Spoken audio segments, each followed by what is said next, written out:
painful topic for most. However, according to the World Health Organization, around 73 million induced abortions take place worldwide each year for economic, social, emotional, family, and other medical reasons.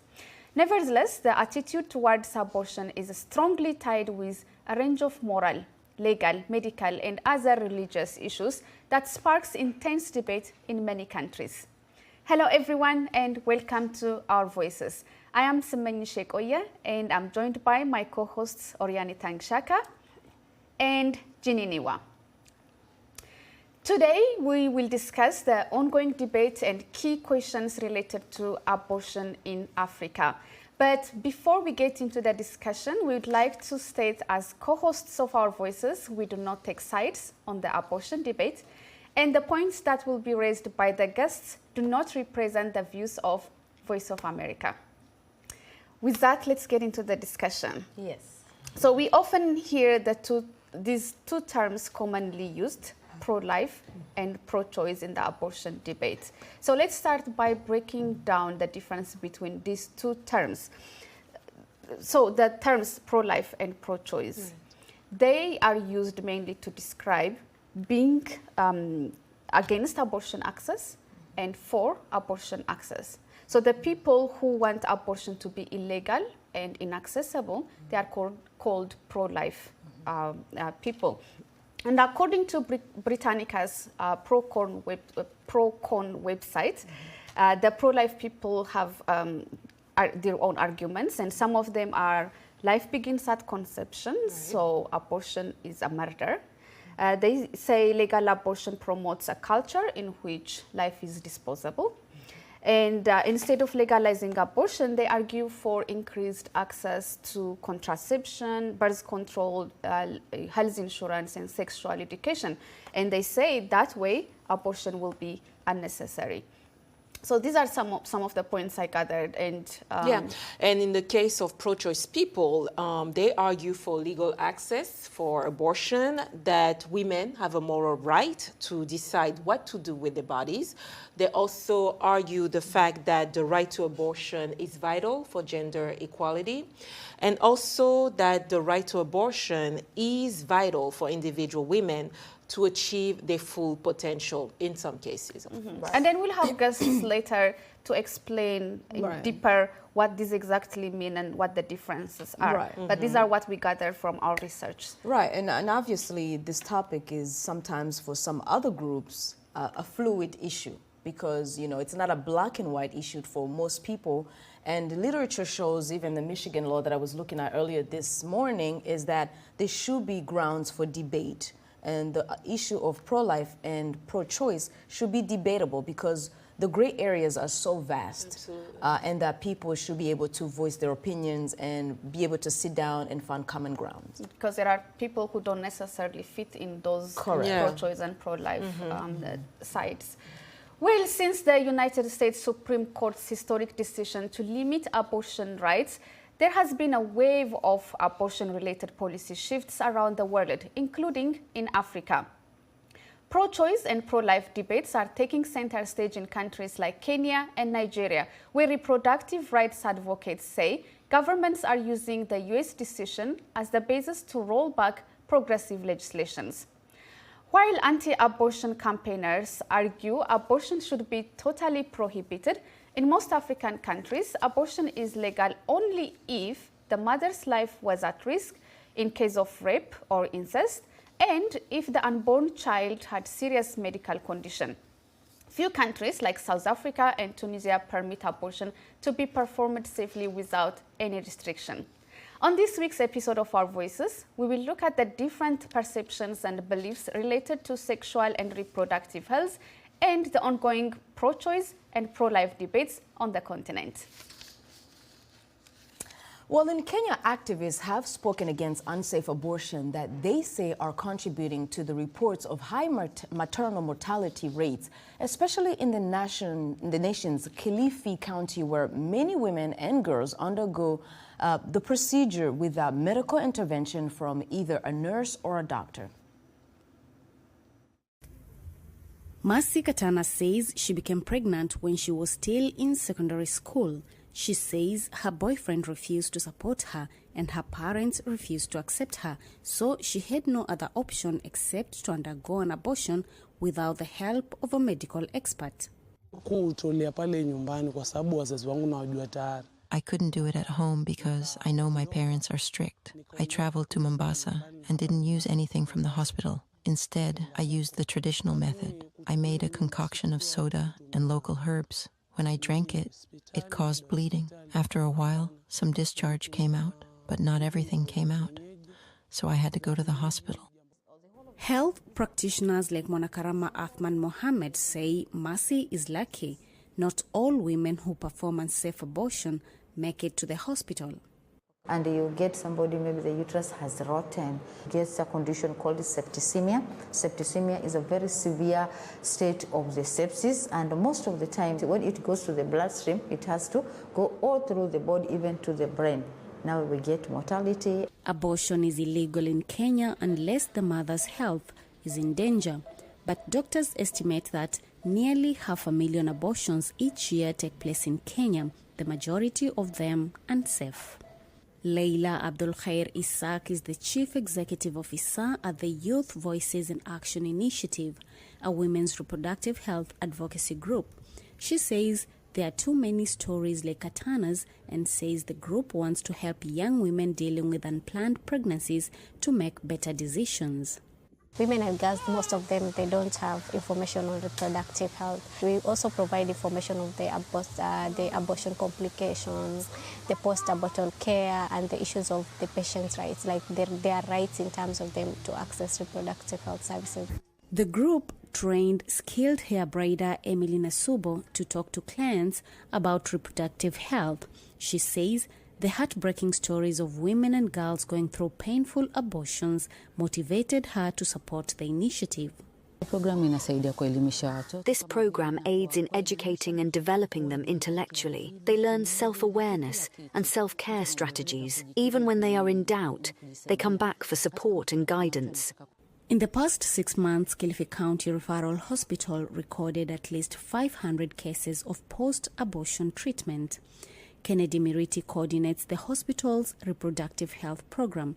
He says the death rate among pregnant women in Kenya is very high. We are also exploring on what are these causes of maternal mortalities that we have not identified that are causing all those mortalities out there. And definitely abortion is one of them.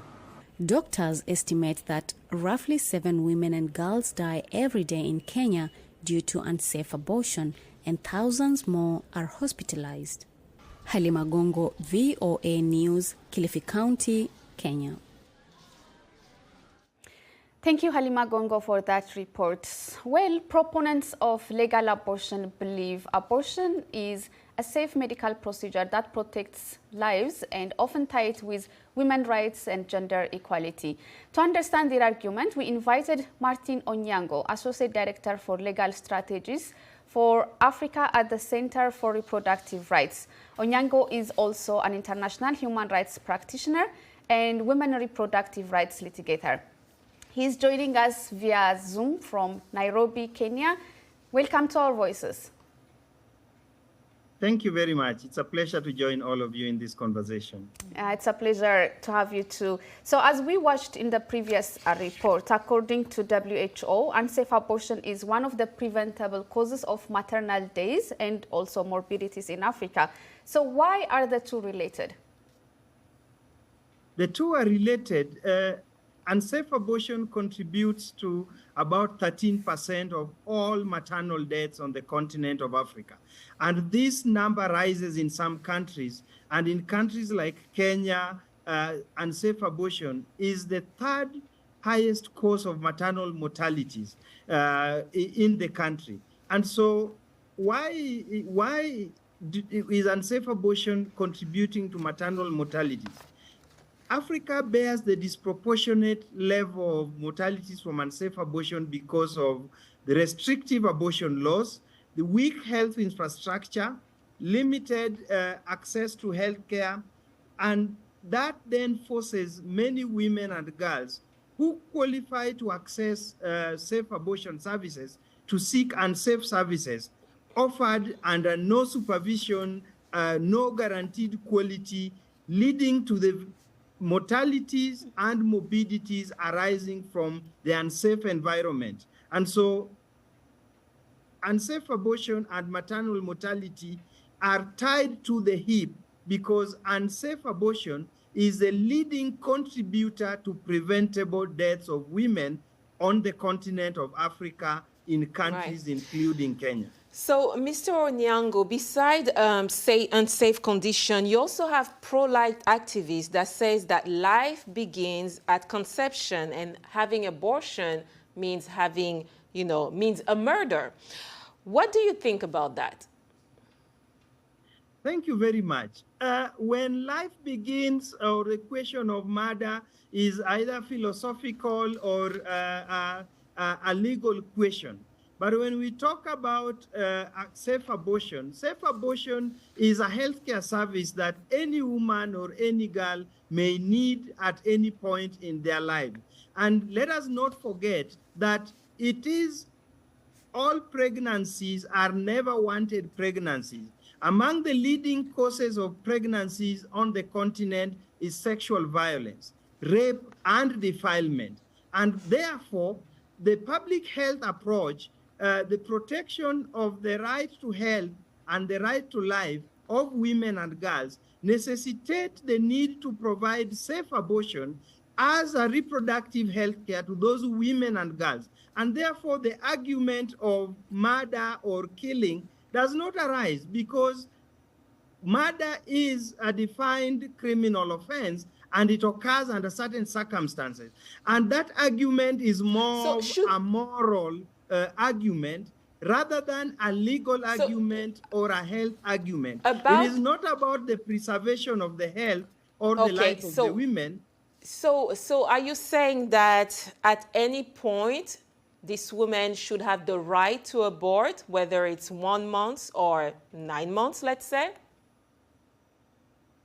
Thank you very much. That women should have the right to abort when allowed by the regulating framework. Okay. And ideally, where we are all seeking to get to is an environment where women control their bodies, where women control their reproduction. However, the reality we are living with in the continent is that every country has a set of regulation on when abortion is accessible. Correct. And Africa as a continent has set a continental standard of when abortion is accessible. Okay. And abortion has Mr. been Onyango, defined let me as step determination in briefly before viability. I understand. Let me step in briefly. Well, one of the pro-choice argument is that a woman should have, as you said, the full autonomy to her body, and abortion should be her personal choice. But the counter argument to that is that the right to life, the right to that baby, should outweigh the right to an individual. As an expert, human rights expert, what is your take on that? Thank you very much. There are two conversations that many times get confused. The public health approach, abortion as a reproductive health right, a health need to preserve the life and the health of the woman, versus the conversation that is coming from the so-called pro-life group.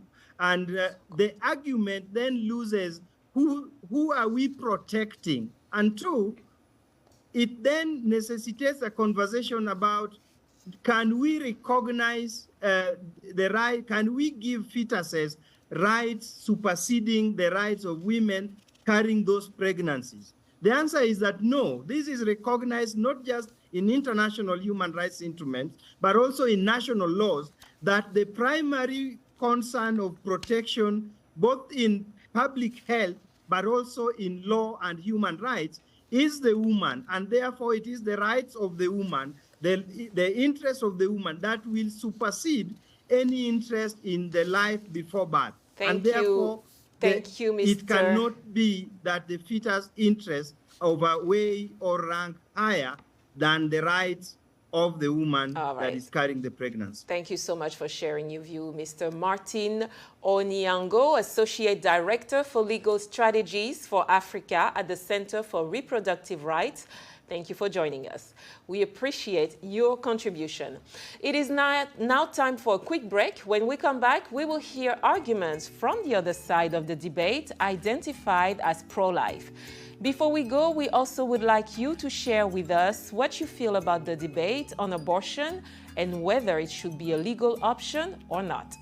Share your thoughts on our social media platforms. We are on Facebook, Instagram, and X, and our handle is at VOA Africa. Use the hashtag VOA Our Voices. We'll be right back. Stay with us.